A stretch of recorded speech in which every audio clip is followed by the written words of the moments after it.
one, to all our coin recipients, thank you so much for what you do. I've read over your bios. I read over what happened, to you to receive that. Thank you so much for taking care of our folks and taking care of them in so many different ways. And I want to say to the staff here, our VAMC directors, our chief of staff, everybody else, all the staff we met with the leadership team this morning, a very good discussion. And I think it's really sort of set the standard for what we do, and our visiting directors, where we actually talk about where we're heading and what we're doing in the VA. And really it's starting not a top-down, but a bottom-up approach to how we actually manage our VHA health system, which is 90% of what we do in the VA. And what you're doing here is managing a large system, managing a growing system, and doing so with CBOX, but also growing it into an eternal system here. So that's a good mix. And then having to spend some time today, it just reminded me as I come to these is the areas that we have made such improvement on in the last few months that we've seen we now have metrics for those who've not been following us or who write about us occasionally. We now have metrics that all of our hospitals can look at. They can all look at 18 different metrics, KPIs that actually say, here's what we're measuring, here's how we're doing it, so we can look at what not only is required statutorily, but also what our veterans require.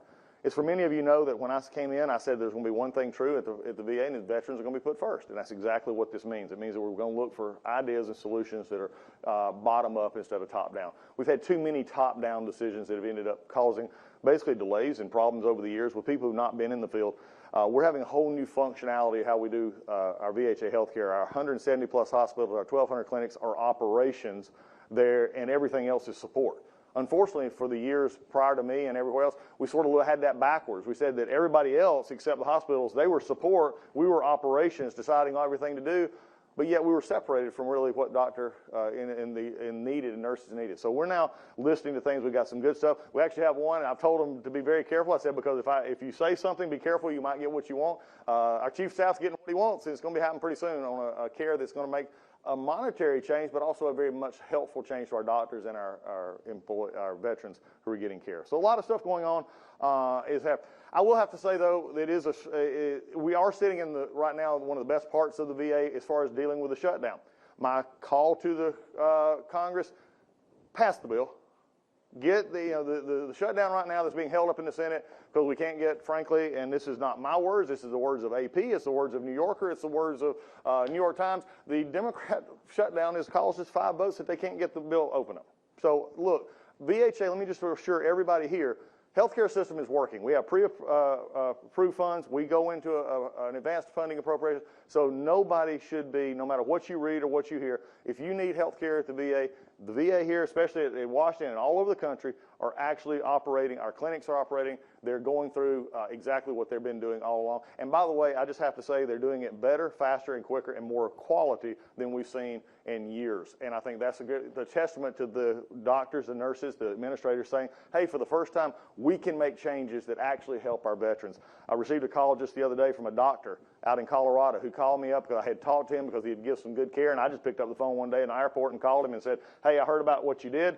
And he began to talk. Well, he checked me out, which is I'm glad he did. He said, I saw you on Sean Ryan podcast. I saw you on these others. He said, I believe in what you're talking about. He said, I want to talk to you about how I can help my patients. So I had a good conversation with him, and he was able to give us some stuff that is going to help us with patients. That's what this is all about. That's why we do what we do. And so as we continue on to look at this functionality in VHA, I'm very proud of VHA. Now, how does that affect the rest? Well, in VBA, we're all mostly on furlough. That means our disability payments are still being made. Please don't worry about your disability benefits. And we're all processing them, but I'm having them processed by people who are not getting paid. This is not right. It shouldn't happen. We need to fix that. And in our cemeteries right now, basically everybody in our cemeteries is on furlough as well, but they're exempted coming back in, so we're able to do our burials and the things we need. Now, where does it affect us? And this is what I want Congress to loudly hear. I have veterans who are getting out of active duty who are trying to get their employment. They're trying to get skills. They're trying to get their new jobs set up. They're trying to get the tools, which our VR&E, our vocational rehab and education folks are able to do. And guess what? Right now they can't do it. They're shut down. So we have some people who are trying to make a life outside of their time in the service, and they can't do this because Congress has decided that they want to shut the government down. And I just call on right now Congress to get this done. I see it right now. I served in Congress for 8 years. I know the Hill.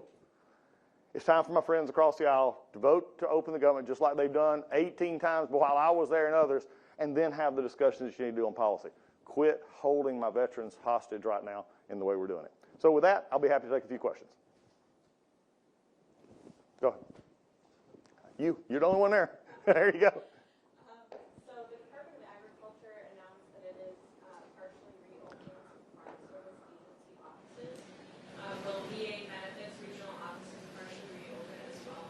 No, not right now, because again, our funding, we have a lapse of funding issue that is going on there. But what we still have is all of our, they're being processed through our websites, also our phone numbers, our 411 VA. They're able to still get help. It's just going to be slower in doing so. So there's not a reason right now for us to open up back those offices. It does, walking here, but the vast majority of our stuff has always been done, especially now through websites and through online as we go. So we'll continue to do that. Yes? How many of your employees are currently furloughed right now? Over 30,000.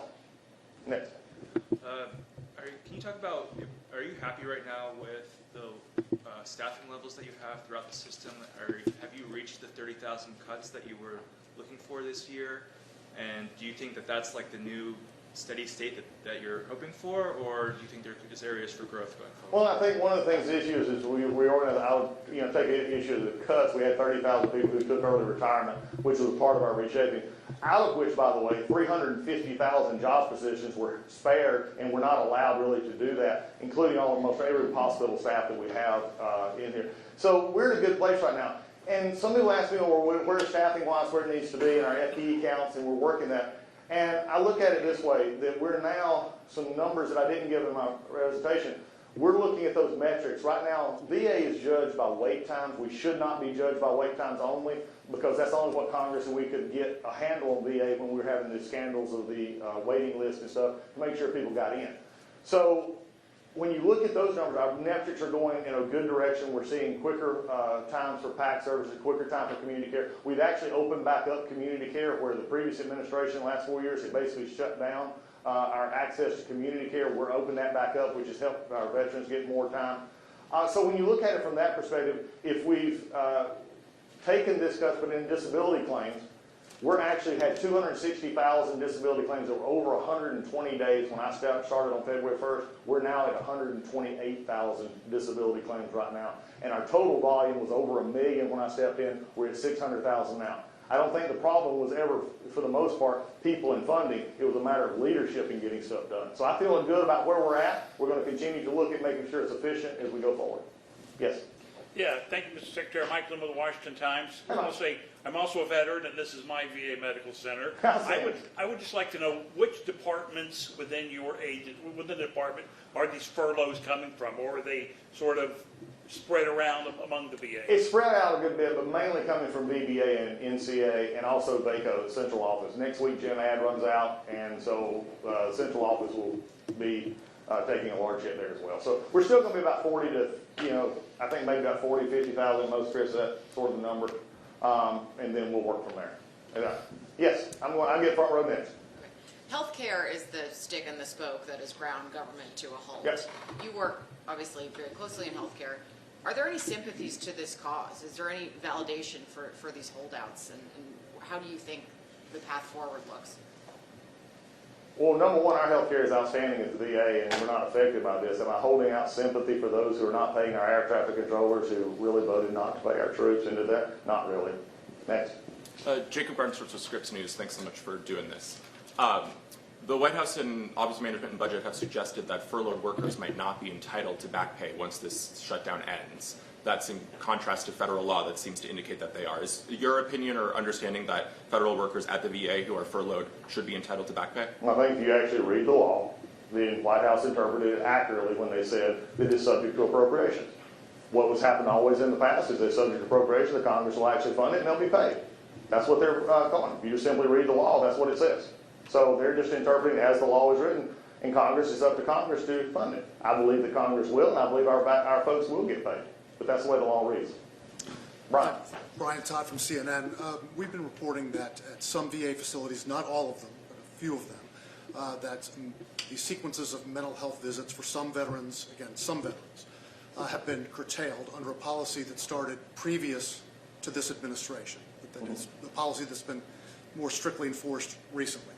Can you tell us the rationale for that? Yeah, Brian. Well, one, I wish you would actually have asked the question when you did, because our folks actually asked you where this was happening. You chose not to participate. You chose not to give us the examples where you have that we were having these issues. So Brian, really what it told me was you wanted to write a hit piece.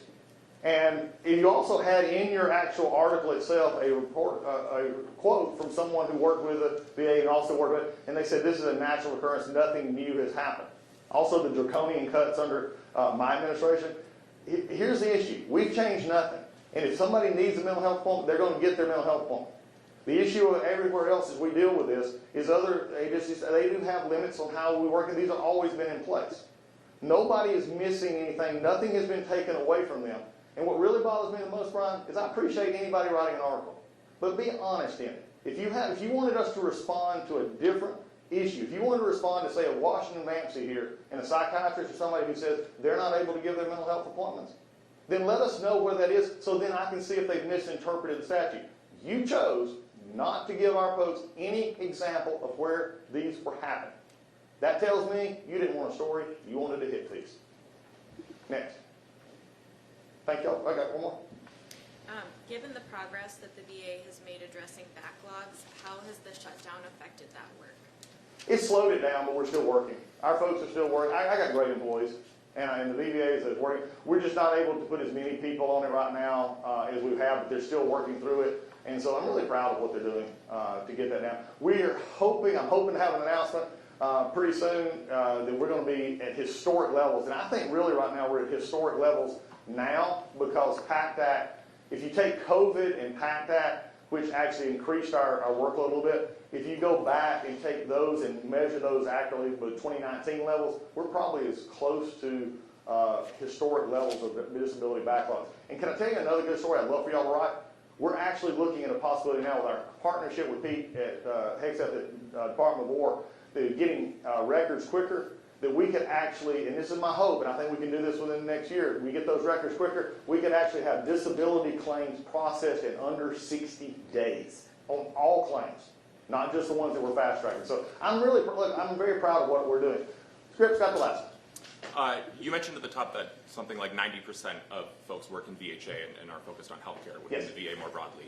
You moved earlier this summer to reclassify the VA as a national security agency as opposed to a healthcare agency as a means of eliminating some of the collective bargaining agreements in union membership for a number of VA healthcare employees. That obviously has impacts on a number of things, including in the shutdown fight as these unions are suing the government over some of these layoffs. How is it that 90% of the workers in the agency can be working in healthcare and yet this be considered a national security agency?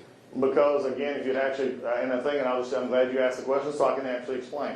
We have a fourth mission at the VA, which is the backstop to not only our military, but also to our civilian sectors in times of emergency and times of natural disaster. We saw this during COVID. You see it in times of war. We're in every war plan, so to speak, as you out there, that we are the backup for our medical system as we would be engaged in any discussion of how we take care and process people who are coming home or injured as they come through. That is a national security interest. We cannot be, and what we've just stated is the obvious fact that we've been for many years, is to say this is our priority. We're not going to be bound by things that keep us from that national security interest. And that's where we're at right now. So what's your response to members of those VA healthcare unions who are now no longer able to exercise their collective bargaining rights and are critical of that move? Come to work and have a good time at the VA. Just don't be, we're not having collective bargaining right. This is not against them or anything else. It's about our mission, and our mission comes first. The mission of the veteran and mission of taking care of our national security interests will always come first. Thank y'all very much. Appreciate it.